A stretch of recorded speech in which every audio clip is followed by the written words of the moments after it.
صلوا علیہ وآلہ۔ صحیح بخاری حدیث نمبر 41۔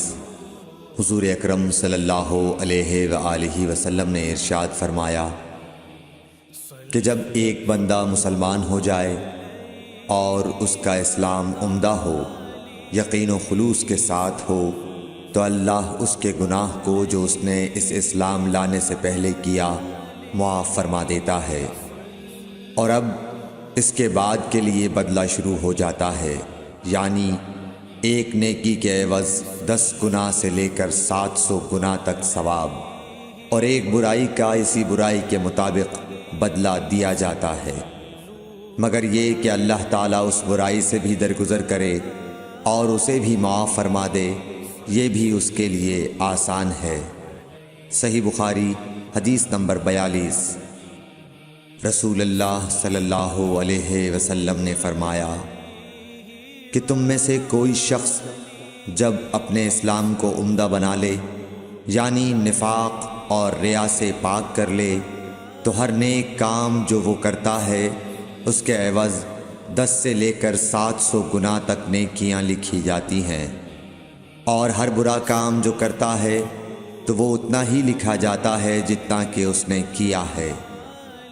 صحیح بخاری حدیث نمبر 43۔ رسول اللہ صلی اللہ علیہ وسلم ایک دن حضرت عائشہ رضی اللہ تعالی عنہا کے پاس آئے۔ اس وقت ایک عورت حضرت عائشہ رضی اللہ تعالی عنہا کے پاس بیٹھی تھی۔ آپ صلی اللہ علیہ وسلم نے دریافت کیا، یہ کون ہے؟ عرض کیا، فلاں عورت، اور اس کی نماز کے اشتیاق اور پابندی کا ذکر کیا۔ آپ صلی اللہ علیہ وسلم نے فرمایا، ٹھہر جاؤ، سن لو کہ تم پر اتنا ہی عمل واجب ہے جتنے عمل کی تمہارے اندر طاقت ہے۔ اللہ کی قسم، ثواب دینے سے اللہ نہیں اکتاتا، مگر تم عمل کرتے کرتے اکتا جاؤ گے، اور اللہ کو دین کا وہی عمل زیادہ پسند ہے جس کی ہمیشہ پابندی کی جا سکے، اور انسان بغیر اکتائے اسے انجام دے۔ صحیح بخاری حدیث نمبر 44۔ رسول اللہ صلی اللہ علیہ وسلم نے فرمایا، جس شخص نے لا الہ الا اللہ کہہ لیا اور اس کے دل میں جو برابر بھی ایمان ہے، تو وہ ایک نہ ایک دن دوزخ سے ضرور نکلے گا، اور دوزخ سے وہ شخص بھی ضرور نکلے گا جس نے کلمہ پڑھا اور اس کے دل میں گیہوں کے دانے برابر خیر ہے، اور دوزخ سے وہ بھی نکلے گا جس نے کلمہ پڑھا اور اس کے دل میں ایک ذرہ برابر بھی خیر ہے۔ صحیح بخاری حدیث نمبر 45۔ ایک یہودی نے حضرت عمر بن خطاب رضی اللہ تعالیٰ عنہ سے کہا کہ اے امیر المومنین، تمہاری کتاب قرآن میں ایک آیت ہے جسے تم پڑھتے ہو، اگر وہ ہم یہودیوں پر نازل ہوتی تو ہم اس کے نزول کے دن کو یوم عید بنا لیتے۔ آپ نے پوچھا، وہ کون سی آیت ہے؟ اس نے جواب دیا، سورہ مائدہ کی آیت کہ آج میں نے تمہارے دین کو مکمل کر دیا اور اپنی نعمت تم پر تمام کر دی اور تمہارے لیے دین اسلام پسند کیا۔ حضرت عمر رضی اللہ تعالی عنہ نے فرمایا کہ ہم اس دن اور اس مقام کو خوب جانتے ہیں۔ جب یہ آیت رسول اللہ صلی اللہ علیہ وسلم پر نازل ہوئی، اس وقت آپ صلی اللہ علیہ وسلم عرفات میں جمعے کے دن کھڑے ہوئے تھے۔ صحیح بخاری حدیث نمبر 46۔ طلحہ بن عبید اللہ کہتے تھے کہ نجد والوں میں سے ایک شخص حضرت صلی اللہ علیہ وسلم کے پاس آیا، سر پریشان یعنی بال بکھرے ہوئے تھے۔ ہم اس کی آواز کی بن بناہٹ سنتے تھے اور ہم سمجھ نہیں پا رہے تھے کہ وہ کیا کہہ رہا ہے، یہاں تک کہ وہ نزدیک آن پہنچا جب معلوم ہوا کہ وہ اسلام کے بارے میں پوچھ رہا ہے۔ حضرت صلی اللہ علیہ وسلم نے فرمایا کہ اسلام دن رات میں 5 نمازیں پڑھنا ہے۔ اس نے کہا، بس اس کے سوا تو اور کوئی نماز مجھ پر نہیں۔ آپ نے فرمایا، نہیں، مگر تو نفل پڑھے تو اور بات ہے۔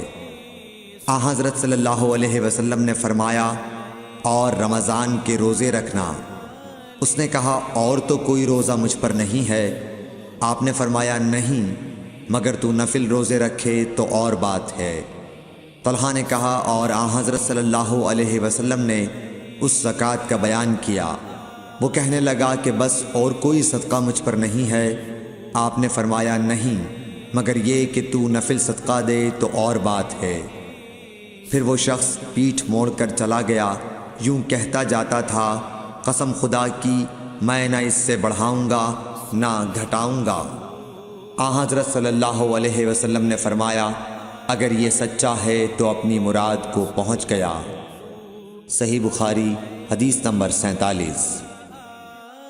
آن حضرت صلی اللہ علیہ وسلم نے فرمایا جو کوئی ایمان رکھ کر اور ثواب کی نیت سے کسی مسلمان کے جنازے کے ساتھ جائے اور نماز اور دفن سے فراغت ہونے تک اس کے ساتھ رہے تو وہ 2 قیرات ثواب لے کر لوٹے گا۔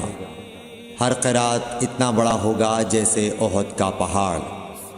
اور جو شخص جنازے پر نماز پڑھ کر دفن سے پہلے لوٹ جائے تو وہ 1 قیرات ثواب لے کر لوٹے گا۔ صحیح بخاری حدیث نمبر 48۔ آن حضرت صلی اللہ علیہ وسلم نے فرمایا کہ مسلمان کو گالی دینے سے آدمی فاسق ہو جاتا ہے اور مسلمان سے لڑنا کفر ہے۔ صحیح بخاری حدیث نمبر 49۔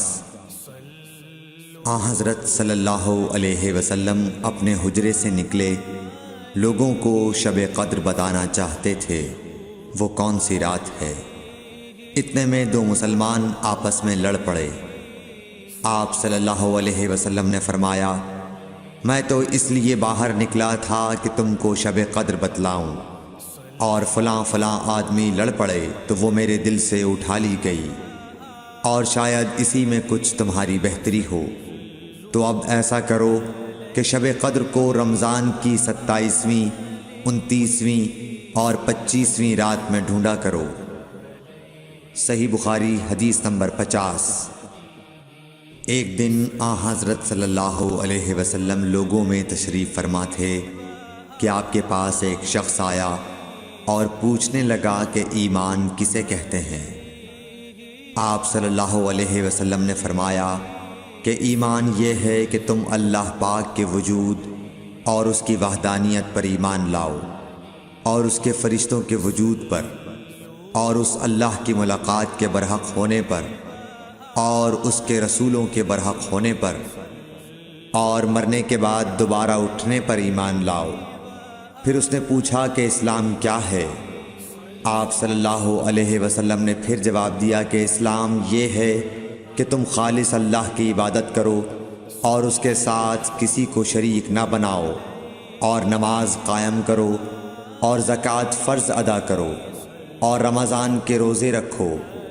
پھر اس نے احسان کے متعلق پوچھا۔ آپ صلی اللہ علیہ وسلم نے فرمایا احسان یہ ہے کہ تم اللہ کی عبادت اس طرح کرو گویا تم اسے دیکھ رہے ہو۔ اگر یہ درجہ نہ حاصل ہو تو پھر یہ تو سمجھو کہ وہ تم کو دیکھ رہا ہے۔ پھر اس نے پوچھا کہ قیامت کب آئے گی؟ آپ صلی اللہ علیہ وسلم نے فرمایا کہ اس کے بارے میں جواب دینے والا پوچھنے والے سے کچھ زیادہ نہیں جانتا، البتہ میں تمہیں اس کی نشانیاں بتلا سکتا ہوں۔ وہ یہ ہیں کہ جب لونڈی اپنے آقا کو جنے گی، اور جب سیاہ اونٹوں کے چرانے والے دیہاتی لوگ ترقی کرتے کرتے مکانات کی تعمیر میں ایک دوسرے سے بازی لے جانے کی کوشش کریں گے، یاد رکھو قیامت کا علم ان 5 چیزوں میں ہے جن کو اللہ کے سوا کوئی نہیں جانتا۔ پھر آپ صلی اللہ علیہ وسلم نے یہ آیت پڑھی کہ اللہ ہی کو قیامت کا علم ہے کہ وہ کب ہوگی۔ پھر وہ پوچھنے والا پیٹھ پھیر کر جانے لگا۔ آپ نے فرمایا کہ اسے واپس بلا کر لاؤ۔ لوگ دوڑ پڑے مگر وہ کہیں نظر نہیں آیا۔ آپ صلی اللہ علیہ وسلم نے فرمایا کہ یہ جبرائیل علیہ السلام تھے جو لوگوں کو ان کا دین سکھانے آئے تھے۔ Thanks for watching. Don't forget to like, comment, share and subscribe to